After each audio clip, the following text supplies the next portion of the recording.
We will continue with the Christmas story. Today we will read the story titled Bumped into Christmas. Once upon a time, there was this young man named Ryan. Ryan hated Christmas. He hated Christmas so much that he avoided it at all costs. Faked illnesses, faked injuries, pretended to be on a volunteer work assignment, you name it, he used it as an excuse. Anything to get out of having to celebrate the holiday. It was not just the festivities on Christmas Eve and Christmas Day that Ryan did cartwheels to avoid. Ryan also managed to escape the town's activities that led up to the holiday, starting from the day after Thanksgiving, when the Christmas season officially began. Ryan did not even go to stores during the holiday even for the bare necessities. Due to the Christmas aisle, he would be exposed to just walking by, or be forced to listen to the Christmas music playing in the background, while shopping for his to-do list. So, from the Friday after Thanksgiving through December 26th, Ryan ordered everything he needed. No Christmas music, no Christmas treats, no Christmas movies, no tree, no lights, no mistletoe. No one knew why Ryan despised the holiday so much. However, a few of his coworkers were about to find out. Ryan worked at a call center in Litchfield County, Connecticut. He went into work on December 21, 2023, expecting to work his 8-hour shift and be home in time to watch Jimmy Kimmel. Ryan loved his second shift job. He'd grown quite fond of his coworkers. They have become like family to Ryan. About 2 hours into his shift, the northeaster, predicted to pass right by his region, decided to take an expected turn, and an ugly one at that. The whole state got slammed big time. The state has not seen that much snow in 30 years. The hotel next door to the call center was booked solid. What do you expect? This is December. Family was visiting from out of town for the holidays. The CEO sent an office-wide email stating that everyone was free to stay right there in the call center. The shift supervisors were instructed to access the supply closet key and pull out 40 sleeping bags, pillows for occasions like this. After their shift was over, everyone had their turn to wash up in the bathroom, improvising of course. No one had shampoo, conditioner, bath towels, toothpaste, or toothbrush, but they did have washcloths and soap, and they made the best of an unexpected situation. While everyone was laying in their sleeping bag, with their handheld flashlights they were issued, one began singing Night Divine, another chimed in. Before you know it, the room was filled with a peace that Ryan has not felt in years. Last time Ryan remembers feeling that way, he was a little boy, sitting by the tree with his mom, watching a Christmas special on TV, eating Christmas cookies. It was a happy time in their lives. Then the worst time of Ryan's life arrived a month later. Guess you can say, Christmas was never the same since. You see, Ryan shut out Christmas, because it just hurt too much to remember what he once had, before things got hard, real hard. Yet tonight, the softness and calmness in the atmosphere had allowed Ryan to remember the way it felt to have his mom tell him she loved him and kissed him goodnight on his forehead. Ryan began to twirl his hair, just as he did the night that the cancer took his mom away, and every night since. Thanks to his coworkers trying to keep the spirit of Christmas alive while snowed in at their workplace, Ryan was able to be transported back to a much happier time in his life. A time where he still had right in front of him a mother's love. He could feel the spirit of Jesus wrapping his gracious arms around him. The feeling was so warm and loving, he never wanted it to end. Maybe I've been foolish to escape Christmas after all, he thought. I thought it would hurt too much, but it actually heals me. Before you knew it, Ryan was sound asleep. He woke up the next morning to the sound of the dot plowers just outside the 4-story window of the commercial building where Ryan worked for the past few years. Within just a few short hours, the whole call center team was outside with their personal shovels digging out their cars, and back on the road headed home. On the way back to Ryan's studio apartment, he happened to pass a tree farm. Ryan stopped the car and purchased a small tree. He then drove to the local thrift store and picked up some ornaments. He went home, and boiled some hot water for hot cocoa, and decorated his tree to Mariah Carey's Christmas special, followed by Johnny Cash's Christmas album on CD.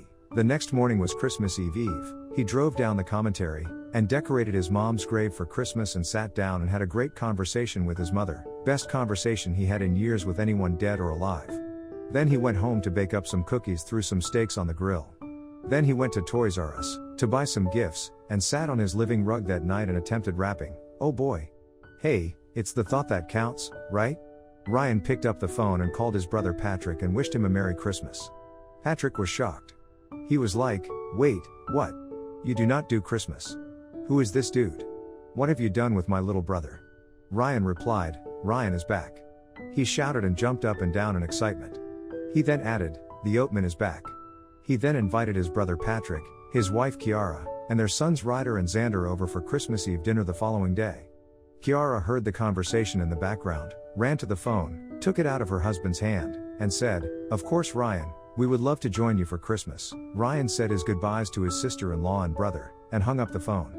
Then he settled down on the couch, smiled at his picture on the fireplace mantel of his mom, and said, "Mom, this is going to be a good Christmas, just like the ones you made so nice for us. Thanks, Mom, for showing up this year, and reminding me of the true meaning of Christmas, Jesus and togetherness. God will bless you." We will continue with the Christmas story.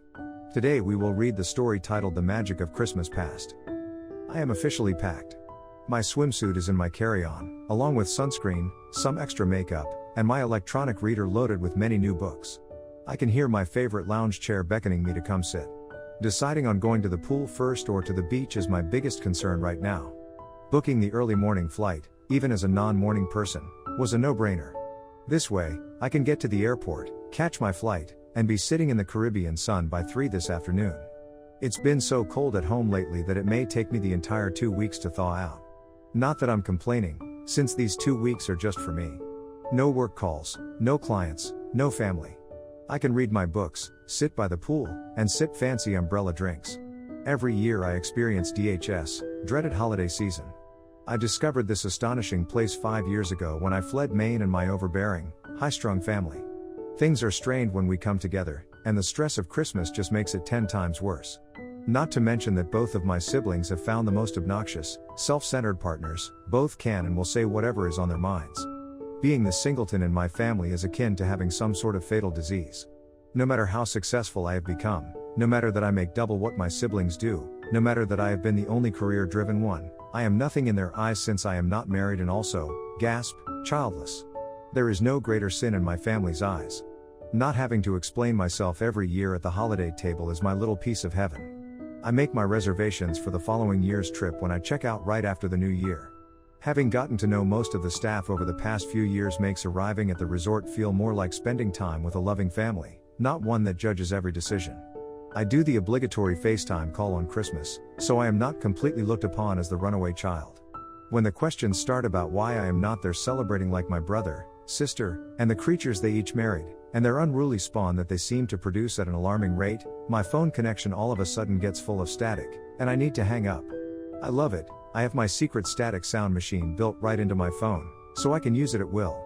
The best app I have ever purchased. Just as I am bundling up in my winter coat, gloves, scarf and hat, and with one foot nearly out of the door, I get the call. My flight has been cancelled due to the blizzard. The blizzard? What blizzard? I have been mentally on the beach already, and I hadn't even looked outside. When I raise the blinds, I am greeted with only whiteness.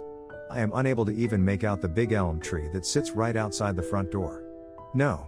I scream out loud, and as I reluctantly begin to peel off every layer that I had just put on, I reach for the remote and turn on the weather channel. Whiteout blizzard storm of the century are the words that assault my ears. This cannot be happening. I am supposed to be headed to the airport right now for my yearly mental recharge. Please snow gods, I pray, just let me make my escape, and then it can snow to your heart's content. I hear the meteorologists say that this storm will be hanging around for days, possibly a full week, and what a treat it is to have a white Christmas. No, it's not a stupid treat, I am screaming inside my head. The only white Christmas I want is the white sand under my feet. The phone rings again. I am hoping it's the airline calling to let me know that just my flight will be taking off before they completely close down the airport. Instead of that miracle, it was my mother exclaiming that with the storm, she hoped I'd be coming home this year. I had to reluctantly acquiesce. On Christmas Eve, I stayed at my parents' home. I wasn't planning on staying over, but the roads became more treacherous, and my parents forbade me to drive back to my place. My mother was all aglow with the thought of one of her children returning to the roost. "We can make gingerbread houses," she announced as she dragged me into the kitchen. "I have all the ingredients, it will be so much fun. Remember how we made them every year when you were all just little ones?" We ended up making 5 houses in total. Mine were a little lopsided, but I figured it was a metaphor for my life. I seemed to be tilting to one side or the other all the time. It was quite late when we finished, and I was ready for bed. Mom had changed my sheets for fresh ones and put out some clean towels for me. "You can just wear one of my dresses tomorrow," she told me. As tired as I was, I felt secure and at peace being back in my own room. Luckily, the crazies weren't there that night. My brother and sister-in-law were torturing her parents and my sister, Her narcissistic husband and their brood of 4 kids under the age of 5 were at the other set of grandparents. 4 kids. She really banged those out fast. There is a set of twins, but still, not my style one bit. Christmas morning arrived much too early. There was a wake-up knock on my door to announce that everyone will be arriving soon and to get some coffee and take my place in the living room for the big package opening extravaganza. It's only 7 o'clock, as in the morning. I didn't want to get up. I wanted to stay in bed and sleep the day away. I wanted to be in St. Bart's, not in my childhood home, not in my childhood bed, surrounded by the memories of growing up here. As hard as I tried to stay in bed a little longer, I heard the front door open, and suddenly, my ears were assaulted by the squeals of high-pitched voices. It seemed like everyone was talking at once. Don't sit there, don't shake the presents, say hi to Grandma and Grandpa, and remember Auntie Jill? Of course, they were referring to me as Auntie Jill, and I did see these small beings not too long ago. I highly doubt they have forgotten who I am. Where is the coffee? Oh, joy. Here, Auntie Jill, you wear the Santa hat to pass out the gifts to everyone since you are the only single one here, says my sister-in-law, Cruella, or as my brother calls her, Christina. The day is off to a wonderful start. Oh joy, I repeated as I donned old St. Nick's jolly red hat and started going through the enormous pile of wrapped gifts. I always plan ahead and drop off the presents I buy for everyone early, so my parents can distribute them on Christmas. At least I didn't have to sit there without gifts for the family. Remember, Jilly, one present at a time so we can all enjoy seeing what the gift is. Gee, thanks, Mom. How could I have ever remembered that? We have only been doing it my entire life. I plastered my Christmas smile back on and started handing out the gifts, one by one, as instructed. The room is filled with laughter and sounds of delight as each present is opened. I see wide-eyed children dressed in their Christmas finest, I smell the roast that has been slowly cooking in the oven, and I see my parents watching the Christmas show with eyes filled with delight, pride, and love. Once the kids were all busy playing with their first set of new treasures, I watched my sister go over to the tree and pick up a box. It was beautifully enveloped in shiny paper and topped with a red bow. She gently placed it in my hand and gave it a soft squeeze. I am so glad you're here with us this year, Jill, she says as she handed me the present. We have missed you the past few years. I unwrapped my gift. Inside was a beautiful family photo of my siblings and me from a Christmas long ago. We are each holding a wrapped gift, and our smiles are from ear to ear. The 3 Davidson siblings are frozen in time, a time when life was easier, no one had major disagreements, and all we wanted was to be together as a family. My eyes started to sting, my cheeks were on fire, my heart was about to burst. Yes, my family is opinionated, yes, they can be loud and insensitive at times, but we are a family. I took some time to look around the room at all the happy faces, and listen to the oohs and ahs as the rest of the presents were opened. I sat back on the ancient sofa and found myself enjoying every minute. Soon I heard myself oohing and ahhing right along with everyone. When I closed my eyes on Christmas night, back in my childhood room, I reflected on the day. It wasn't a day of anger or accusations, it was a day filled with love. I was emotionally embraced by my family, and I decided then that Christmas at home was not the evil experience I had convinced myself it was. It was a day spent with those closest to me, all coming together to share stories, laughter, and making memories. I think next year, I'll be right back here. St. Bart's can survive without me, but